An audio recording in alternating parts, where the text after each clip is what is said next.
میرے محترم بزرگوں اور دوستوں،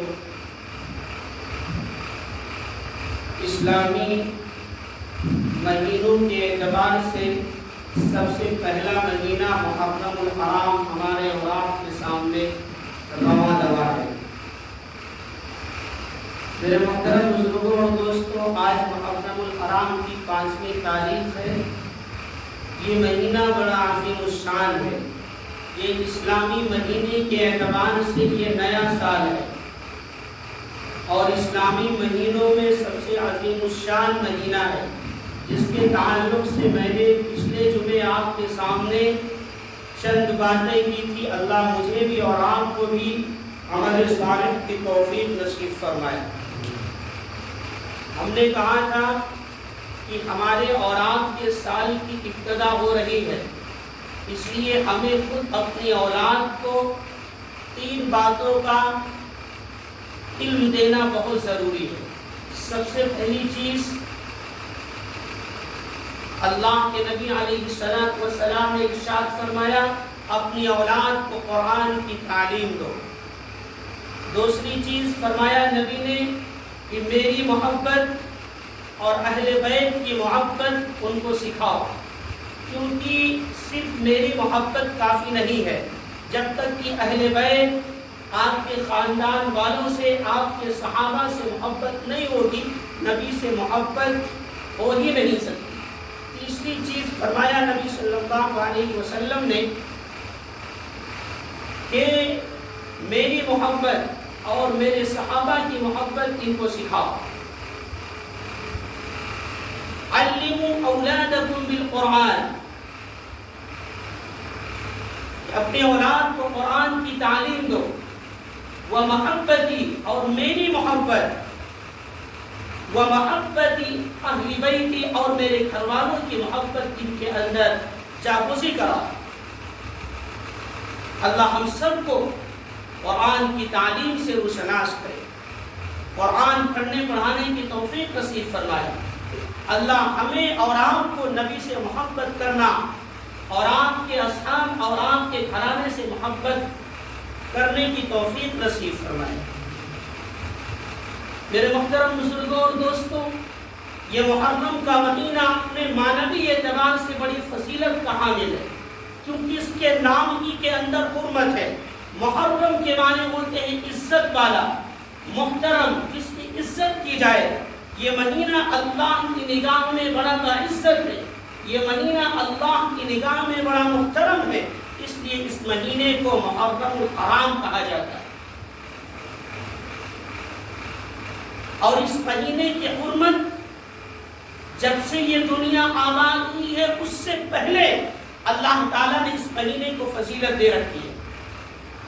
یہ ضروری نہیں ہے کہ اسی مہینے میں نماز رسول، فاطمہ کے لخت جگر، علی کے نور نظر، حضرت امام حسین رضی اللہ عنہ کو شہید کر دیا گیا، یہ الگ بات ہے کہ تاریخ نے ایسا المناک سابقہ دیکھا نہیں تھا، تاریخ نے کوئی ایسا درد قرب والا معاملہ دیکھا نہیں تھا، لیکن اس کی فضیلت کے لیے صرف اسی کو بیان کرنا یہ شریعت کے اندر صحیح نہیں ہے، کیونکہ اس مہینے کی فضیلت جب اللہ تعالیٰ نے اس دنیا کو، آسمان کو، زمین کو بنایا، تبھی اللہ تعالیٰ نے اس مہینے کی فضیلت کو بھی بیان فرمایا۔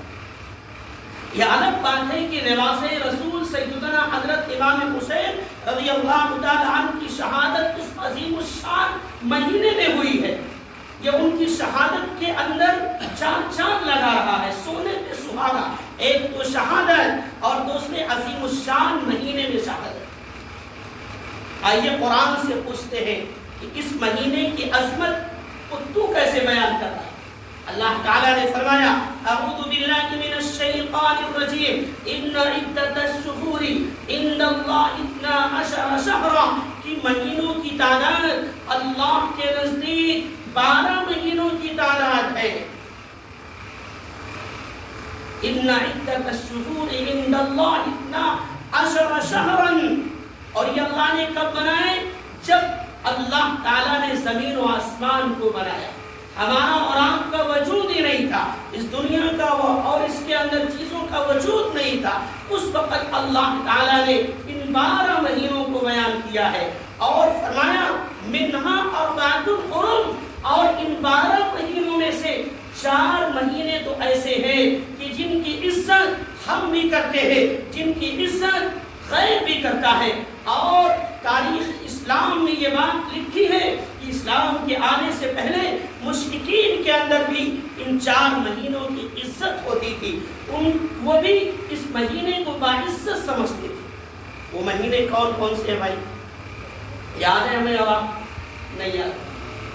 3 مہینے تو بھی ترتیب ہے، ذوالقعدہ، ذی الحجہ، محرم، یہ 3 مہینے کانٹینیو لگاتار ہے، اور 1 مہینہ رجب المرجب کا آتا ہے۔ یہ 4 مہینوں کی خصوصیت، 4 مہینے کی فضیلت کو اللہ تعالیٰ نے اس وقت سے بیان کیا ہے جبکہ یہ آسمان اور زمین بنایا گیا، اور غیروں کے اندر، مشرکین کے دور کے اندر اس کی عظمت تھی، اس کی حرمت تھی۔ فرمایا ان کے اندر خاندانی لڑائی چلا کرتی تھی، لیکن چاہے کتنی بھی خطرناک لڑائی ہو، کتنی بھی خطرناک دشمنی ہو، جیسے کہ محرم کا مہینہ تھا، ذی الحجہ کا مہینہ تھا، ذی القعدہ کا مہینہ تھا، رجب کا مہینہ تھا، وہ اپنے اس لڑائی کو بند کر دیتے تھے۔ کیوں؟ کیونکہ اللہ تعالیٰ نے خود فرمایا ان 12 مہینوں میں سے 4 مہینے اللہ کے نزدیک بڑے باعزت ہیں، ان میں سے محرم بھی ہے۔ ان میں اپنی لڑائیوں کو موقوف کر دیتے، نہیں بھائی رجب کا مہینہ چل رہا ہے، محرم کا مہینہ چل رہا ہے، ذی القعدہ کا مہینہ چل رہا ہے، ذی الحجہ کا مہینہ چل رہا ہے، ہم لڑائی نہیں کر سکتے۔ اتنی باعزت اور اتنی عزت والا مہینہ یہ محرم الحرام، اور انہی 4 مہینوں میں وہ اکثر و بیشتر اپنے تجارتی سفر کیا کرتے تھے، کیونکہ ان کو معلوم تھا کہ میں اگر راستے میں جا رہا ہوں اور رجب کا مہینہ چل رہا ہے، ذی القعدہ کا مہینہ چل رہا ہے، ذی الحجہ کا مہینہ چل رہا ہے، اور محرم کا مہینہ چل رہا ہے، تو بڑا سے بڑا ڈاکو بھی ہم پر حملہ نہیں کرے گا، کیونکہ اس کے اندر، اس کے دل و دماغ میں یہ بات کھری ہے کہ محرم کا مہینہ بڑا باعزت کا مہینہ، محرم کا مہینہ، ذی القعدہ، ذی الحجہ، رجب کا مہینہ بڑا عزت والا ہے، اس لیے وہ اس کی قدر کرتے تھے، اور ہم بھی اس کی قدر کرتے ہیں۔ جناب رسول اللہ صلی اللہ علیہ وسلم نے ارشاد فرمایا کہ اس مہینے میں زیادہ سے زیادہ عبادت کی کوشش کرو، زیادہ سے زیادہ تلاوت کی کوشش کرو، زیادہ سے زیادہ نوافل کا اہتمام کرو،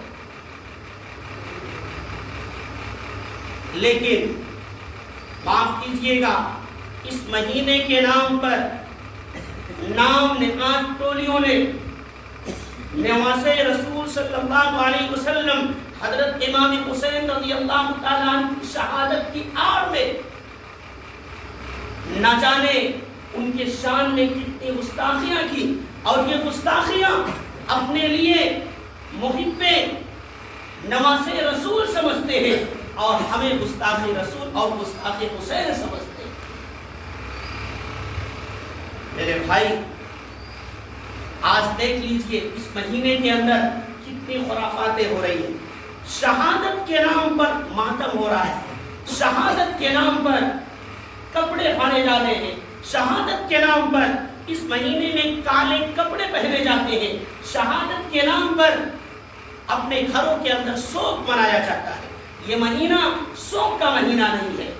جناب رسول اللہ صلی اللہ علیہ وسلم نے ارشاد فرمایا، بڑی سے بڑی شخصیت اگر اس دنیا سے چلی جائے، اسلام نے صرف اور صرف 3 دن سوگ منانے کا حکم دیا ہے، چوتھے دن آپ خوش ہو جائیے، الا یہ کہ ایسی بیوی جس کا شوہر انتقال کر جائے اس کے لیے 4 مہینہ 10 دن سوگ منانے کی اجازت ہے۔ لیکن آج اس محرم کے نام پر، اس شہادت کے نام پر نہ جانے کتنے تلواریں ٹوٹ جاتی ہیں۔ شہروں کے اندر دیکھیے کتنے بچوں کو زخمی کیا جاتا ہے، کتنے بچوں کو گویا کہ تلواروں پہ اچھالا جا رہا ہے، زنجیریں ماری جا رہی ہے اور اپنے رخسان پہ مارا جا رہا ہے۔ جناب رسول اللہ صلی اللہ علیہ وسلم نے ارشاد فرمایا، اللہ تعالیٰ کی لعنت اس آدمی پر جو اپنے چہرے پر مارے، جو اپنے کپڑوں پر، اپنے کپڑوں کو چاک کرے، جو ماتم کرے، جو سوگ منائے۔ اس اسلام سوگ اور ماتم منانے کی اجازت نہیں دیتا۔ آئیے میں آپ کو تاریخ کے روشنی میں لے کے چلوں۔ اگر ماتم اسلام میں جائز ہوتا، سوگ اسلام میں جائز ہوتا، معاف کیجئے گا دنیا کی تاریخ میں جناب رسول اللہ صلی اللہ علیہ وسلم سے بڑھ کر کے کوئی آدمی، کوئی شخصیت کوئی نہیں سکتا۔ دکھا دیجئے صحابہ کرام کی جماعت میں کہ نبی کی زندگی جس وقت ختم ہوئی انہوں نے 1 سال بھی نبی کا ماتم منایا۔ نبی کی رحلت اس دنیا سے صحابہ کے اوپر بجلی گر گئی۔ جناب رسول اللہ صلی اللہ علیہ وسلم جب اس دنیا سے رخصت ہو گئے، اچانک صحابہ کے درمیان یہ خبر پھیل گئی کہ نبی صلی اللہ علیہ وسلم کا اس دنیا سے وصال ہو گیا، آپ رحلت فرما گئے۔ خدا کی قسم تاریخ کے اوراق میں یہ بات لکھی ہے کہ وہ صحابہ جن کے چہرے چوداویں کے چاند کی طرح چمک رہے تھے، سورج روشن تھا لیکن چاروں طرف اندھیرا چھا گیا۔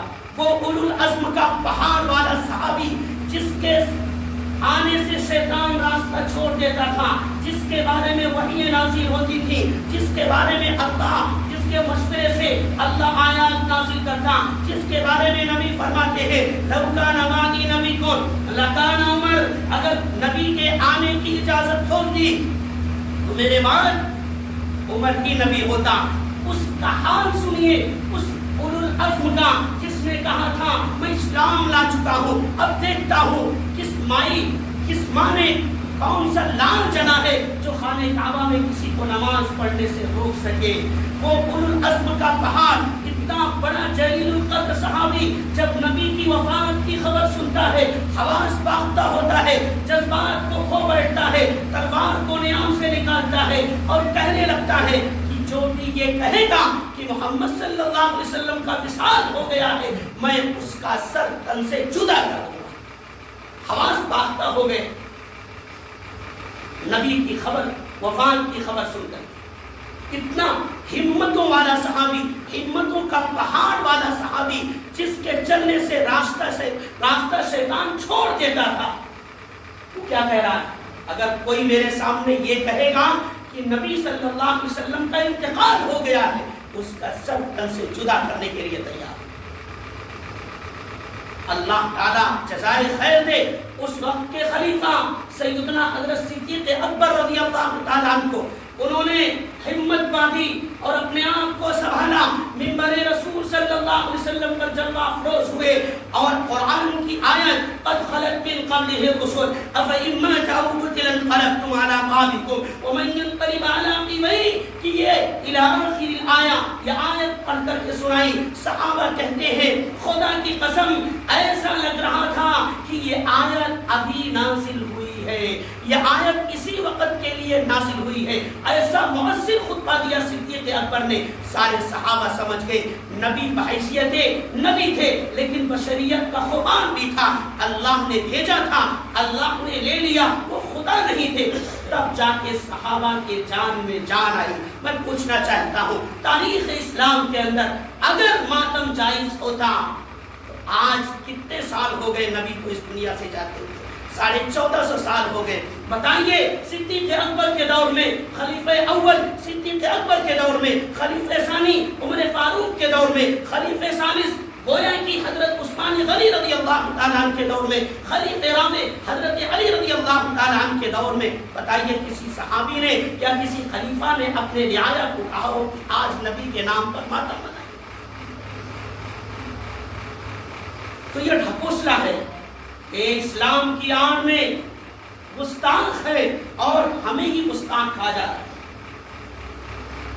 جب یہ خبر ایک دیہاتی قسم کے آدمی نے سنی، غور سے سنیے گا، بڑی پیاری بات بتا رہا، نبی کا اس دنیا سے جانا صحابہ کے لیے پوری دنیا کے اندر اندھیرا تھا، لیکن صحابہ نے ماتم نہیں منایا، صحابہ نے کپڑے نہیں پھاڑے۔ حسین تو بڑی مدتوں کے بعد آتے ہیں، کسی صحابی کے بارے میں نہیں آتا کہ انہوں نے کپڑے پھاڑے۔ ہاں تھوڑے وقت کے لیے حواس باختہ ہو گئے۔ ایک صحابی نام بتاتا چلو اگر ذہن میں آپ کے آ جائے، حضرت عبداللہ، نام تھوڑا بڑا ہے، حضرت عبداللہ ابن زید ابن عبد ربی، عبداللہ نام کے کئی صحابی گزرے، عبداللہ ابن عباس، عبداللہ ابن عمر، عبداللہ ابن مسعود، عبداللہ ابن زید ابن عبد ربی. یہ صحابی دیہاتی قسم کے تھے، کھیت میں کام کر رہے تھے، کچھ لگا رہے تھے کھیت میں. اچانک ان کے صاحبزادے والد صاحب نبی کا انتقال ہو چکا، نبی اس دنیا سے جا چکے. خدا کی قسم میں پڑھ رہا تھا، میری آنکھوں میں آنسو آ گئے. کتنی محبت تھی نبی سے. کہا بیٹے کوئی بات نہیں ہے. اللہ کے حضور ہاتھ اٹھایا، یا اللہ میں تجھ سے دعا کرتا ہوں، یا اللہ میں تجھ سے دعا کو ہوں، اللہ میری آنکھوں کی بینائی لے لیجئے. کیونکہ جس کام کے لیے بینائی تھی وہ کام ہو گیا. جس چہرے کا میں دیدار کرتا تھا جب وہی نہیں رہا تو اب میرے نور بصارت کی کیا ضرورت ہے. اللہ تو میری بصارت کو چھین لے اور میری بینائی کو ختم کر دے تاکہ نہ رہے باز، اب نہ بجے بانسری. اب کس کا چہرہ دیکھوں گا؟ اب تو میرا عاشق، اب تو میرا محبوب، میری جان رخصت ہو گیا ہے. اب میری یہ بصارت آپ چھین لیجئے. خدا کی شان، مقبولیت کا ٹائم تھا. اللہ تعالیٰ نے فوراً ان کی دعا قبول کر لی اور ان کی بصارت کھونے کو گوارا کر دیا نبی کے محبت. اور آج ہم نبی کے محبت کے نام پر، شہادت امام حسین کے نام پر نہ جانے کتنے خرافات. حسین نے تو کربلا کے میدان میں 1 فٹ پانی کے لیے اپنی جان نچھاور کر دی. یہاں شربتوں کی سبیلیں لگائی جا رہی. کتابوں کے اندر لکھا ہے یہ جو ماتم کے جتنے بھی اڈے ہیں سب زنا کے اڈے ہیں، سب زنا کے اڈے بنتے جا رہے ہیں.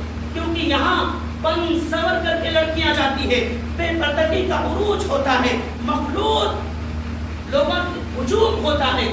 نوجوان بھی جا رہا ہے، بوڑھا بھی جا رہا ہے، عورت بھی جا رہی ہے. اور معاف کیجیے گا ہمارے ذہن میں بھی وہی پرانی ہے. عید پہ نہیں آئیں گے، رمضان پہ نہیں آئیں گے، محرم منانے آئیں گے. وہاں بھی من سکتا ہے محرم. آپ ایک بات کہہ کے میں اپنی بات ختم کروں. بعض لوگوں میں یہ سنا گیا کہ محرم کا مہینہ منحوس والا مہینہ ہے، اس مہینے کے اندر شادی نہ کی جائے، اس مہینے کے اندر کوئی خوشی والی بات نہ کی جائے. ارے بھائی، جس کو اللہ نے عزت دی ہو اس کو مرمون بنانے سے کوئی منحوس ہو سکتا ہے؟ اللہ نے بہت پہلے کہہ دیا من حرمات الحرم، محرم کو مہینہ بڑا باعزت. اب تو پتہ نہیں، لکھا کتابوں کے اندر پہلے جب تاریخ شادی کی فکس ہوا کرتی تھی تو دو بڑے بوڑھے اور بوڑھیاں ہوا کرتی، وہ کہتی بھیا محرم کی تاریخ نہ پڑے، محرم کے مہینے کی تاریخ نہ پڑے. ان کو بتائیے حضرت فاطمہ اور حضرت علی کا جو نکاح ہوا تھا وہ محرم کے مہینے میں، اور نبی صلی اللہ علیہ وسلم کا نکاح ام المؤمنین حضرت صفیہ رضی اللہ عنہا کے ساتھ جو ہوا ہے وہ محرم کے مہینے میں ہوا ہے. کائنات میں ایسا جوڑا آپ کو نہیں مل سکتا. ان کی شادی کب ہو رہی ہے؟ کوئی مہینہ منحوس نہیں ہے. ہمارے اعمال منحوس ہے، ہمارے کردار ہم کو منحوس بنا دیے، ہمارے کردار ہمارے گھروں سے رزق لے رہا ہے. کوئی مہینہ منحوس نہیں ہے، سب مہینے برابر ہیں. یہ ذہن سے نکال دیجیے. آئیے اس مہینے کے اندر زیادہ سے زیادہ اللہ کی عبادت کریں، زیادہ سے زیادہ. یہ ماتم، یہ تازی، یہ ڈھول، یہ تماشے، یہ تاشے، یہ ساری چیزیں خرافات ہیں. ساری چیزیں. نمازیں ٹائم پہ نہیں پڑھے گا لیکن وہ محرم منانے چلا رہا ہے، ڈھول تاشے بجا رہا ہے. یہی ہے امام حسین. کربلا کے میدان میں نماز نہیں، ارے آؤ بنوائیو تم بھی نماز پڑھو. وہ بھی مسلمان کے سامنے والے، لیکن سجدے میں سر کٹا دیا، ان کے سر کو نیزے کو اٹھایا گیا اور یہاں نماز چھوڑ کر سبیلہ پلا رہے. کون سی محبت ہے؟ یہ محبت نہیں، یہ گستاخ ہے. گستاخ. اللہ کے نبی صلی اللہ علیہ وسلم نے فرمایا افضل الصیام بعد رمضان شہر اللہ المحرم. یہ رمضان کے بعد سب سے عظیم، سب سے افضل روزہ وہ محرم کا روزہ ہے. وہ محرم کا روزہ. شہر اللہ المحرم، اس مہینے کی، محرم کے مہینے کی نسبت نبی صلی اللہ علیہ وسلم نے اللہ کی طرف. یہ محرم کا مہینہ اللہ کا مہینہ ہے. اور رمضان کے بعد جو ثواب ہے وہ محرم کے روزے کا ہے۔ فرمایا نبی صلی اللہ علیہ وسلم نے کہ آدمی اگر عاشورے کا روزہ رکھے گا، محرم کی 10ویں تاریخ کا روزہ رکھے گا، اللہ اس کے اگلے 1 سال پچھلے گناہوں کو معاف فرمائے معاف فرمائے۔ جناب رسول اللہ صلی اللہ علیہ وسلم جب ہجرت کر کے مدینہ تشریف لے گئے تو دیکھا اہل کتاب یہود عاشورے کے دن 10ویں محرم کے دن روزہ رکھتے تھے۔ کیوں رکھتے تھے؟ کیونکہ اللہ تعالیٰ نے بنی اسرائیل کو، حضرت موسیٰ علیہ السلام کو اسی 10 محرم الحرام کو فرعون کے چنگل سے چھڑا کر کے دریا کے اندر راستہ دے کر کے پار کرایا تھا، اور فرعون جیسے ظالم جابر بادشاہ کو اس کے لشکر سمیت اسی 10 محرم الحرام کو دریا کے اندر غرق کیا۔ اس خوشی میں روزہ رکھتے۔ اللہ کے نبی علیہ السلام پہنچے، تھوڑا بات غور سے سننا، پہنچے، کہا تم روزہ کیوں رکھتے ہو؟ فرمایا ہمارے نبی موسیٰ کو اللہ تعالیٰ نے گویا کہ خوشی کا دن کیا، اس لیے ہم روزہ رکھتے۔ جناب رسول اللہ صلی اللہ علیہ وسلم نے فرمایا اگر میں آئندہ سال زندہ رہا تو 1 دن پہلے کا بھی روزہ رکھوں، 9، 10 یا 10 کیا، 9ویں یا 10ویں یا 10ویں آگے۔ اللہ کے نبی علیہ السلام نے فرمایا خالفوا الیہود، یہودیوں کی مخالفت کرو، کیونکہ اسی دن عاشورے کے دن یہودی بھی روزہ رکھتے تھے اور مسلمان بھی روزہ رکھتا ہے، دونوں میں مشابہت۔ اب تھوڑا اگر آپ مائنڈڈ ہیں، دماغ دار ہیں تو سوچئے، نبی صلی اللہ علیہ وسلم تو عبادت میں بھی غیروں کی مشابہت نہیں تسلیم کر رہے ہیں۔ اور کھینچے گا میرے جملے پر، نبی صلی اللہ علیہ وسلم عبادت میں بھی، روزہ عبادت ان کے یہاں بھی اور ہمارے بھی، عبادت میں بھی غیروں کی مشابہت تسلیم نہیں کر رہے ہیں، تو وضع قضا میں کیسے تسلیم کریں گے، کپڑے میں کیسے تسلیم کریں گے، کھانے پینے میں کیسے تسلیم کریں گے؟ لیکن نبی نے جو سوچا تھا ہم نے اس پر پانی پھینک دیا ہے۔ سارے صحابہ نے تو قبول کر لیا تھا، ٹھیک ہے یا نبی اللہ ہم 9، 10 کا روزہ رکھیں گے یا 10، 11 کا۔ لیکن آج کی جو امت ہے وہ نبی صلی اللہ علیہ وسلم کی سنتوں کا جنازہ نکالنے کے لیے غیروں کی مشابہت اختیار کرتی، غیروں کی مشابہت اختیار کرتی ہے۔ کون سی ایسی شکل نہیں ہے جو ہم نے غیروں جیسے بنانا رکھی؟ کیا وہ دکھائیں گے نبی کو؟ نبی نے تو فرمایا اگر وہ 10 کا روزہ رکھ رہے ہیں تو تم 11 کا بھی رکھو، اگر وہ 10 کا رکھ رہے ہیں تو تم 9، 10 کا رکھو، لیکن ان کی مخالفت کرو۔ عبادت میں جب نبی مخالفت اور مشابہت سے بچوا رہے ہیں تو پھر گناہ میں بچنا نہیں ہے، وضع قضا میں بچنا ضروری ہے کہ نہیں ہے؟ من تشبہ بقوم منهم فهو رد، جو آدمی کسی کی مشابہت اختیار کرتا ہے قیامت کے میدان میں اللہ اسی کے ساتھ اس کا حشر کرے، اسی کے ساتھ اس کا حشر کرے۔ اور فرمایا جو آدمی غیروں کی مشابہت اختیار کرتا ہے اس کا حشر اسی کے ساتھ، اس کا ساتھ اسی کا معاملہ ہو۔ ہم آئیے کتنی غیروں کی مشابہت اختیار کرتے ہیں۔ نبی کی ایک سنت ہمارے گھروں کے اندر نہیں ہے اور نبی کے عاشق ہونے کے دعوے دار ہم بن بیٹھے ہیں۔ نبی کے ایک سنت ہماری نسلوں کے اندر نہیں ہے، نبی کے ایک سنت ہمارے گھروں کے اندر نہیں ہے، اور خواب دیکھ رہے ہیں جنت کے دیدار، خواب دیکھ رہے ہیں من و سلوہ کھانے۔ نہیں میرے بھائی، اگر نبی نے عبادت میں مخالفت کی اجازت دی ہے تو بدرجہ اولا اس بات کو تسلیم کرنا پڑے گا کہ وضع قطع میں، لباس میں، کھانے پینے میں، رہن سہن میں، طور طریق میں، ہر چیز میں نبی سے پیار ضروری ہے۔ اس لیے اس 10 محرم کے دن ہمیں اور آپ کو روزہ رکھنا ہے، 10، 11 یا 9ویں 10ویں۔ یہ الگ بات ہے کہ اگر کوئی آدمی صرف 10ویں کا روزہ رکھ لے تو اس کو ثواب ملے گا، اور اگر نہیں بھی رکھا تو کوئی گناہ نہیں ہے، کیونکہ یہ مستحب ہے۔ جب تک رمضان کے روزے فرض نہیں ہوئے تھے، یہ عاشورے کا روزہ 10ویں محرم کا روزہ فرض تھا، لیکن جب رمضان کی فرضیت ہو گئی روزے کی، اللہ تعالیٰ نے اس کی فرضیت کو، عاشورے کے روزے کی فرضیت کو منسوخ کر دیا۔ دیکھیے ایک ہوتا گناہ، ایک ہوتا ہے گناہ پر معاند۔ ہم بہت تاشا کو نہیں بجا رہے، لیکن اگر وہاں جا رہے ہیں تو جتنا گناہ بچانے والے کو مل رہا ہے